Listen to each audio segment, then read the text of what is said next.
Okay, well, here we are at Cromer again, and we have a baby, just fledged Sulphur Crested Cockatoo, begging for food and calling mum or dad, whoever's there, and saying, "Feed me, feed me, feed me," as they do. So he's just saying this is typical behaviour, and this is the age at which many Sulphur Crested Cockatoos are sold as pets in Australia. And what happens is that these birds are usually trapped. Trappers establish feeding stations and feed the parents for a while. They know when these birds are about to fledge, and then of course as soon as they are able to fly and leave the nest, these birds join the flock at the feeding station.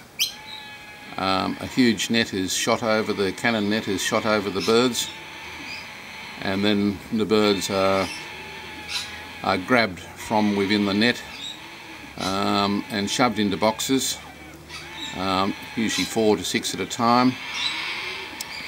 They're then carted from the feeding station, which is often in agricultural land where these birds are regarded as pests.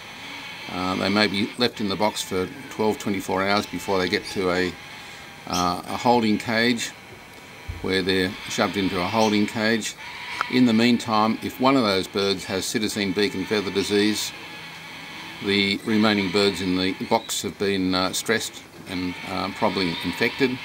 Similarly, if one has chlamydia, the same story applies.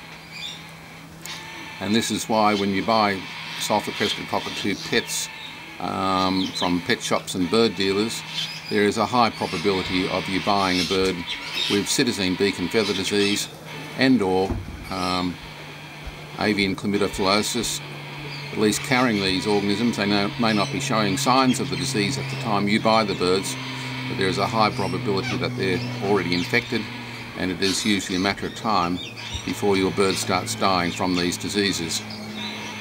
It is most unwise to buy wild-trapped Sulphur Crested Cockatoos, corellas, galahs. Anyway, here is a nature at its best, again in the backyard of Cromer, because we have kept our trees. We've created an environment in which the birds can live happily and visit us happily, and are free to fly to other sources of food at any time they wish.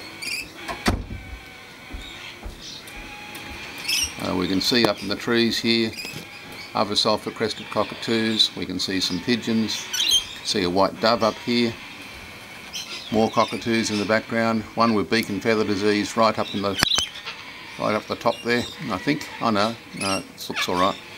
The beak and feather ones come in too, because they're part of the wild bird population at the moment. So some birds are going to succumb to beak and feather, and some are going to develop an immunity to it. And I hope within the next year or two to have an answer for this disease. That remains to be seen. We'll just say cheers to this little baby. There he is. Or she. I'm not sure what sex she is yet. I'm getting the message she's she. Begging behaviour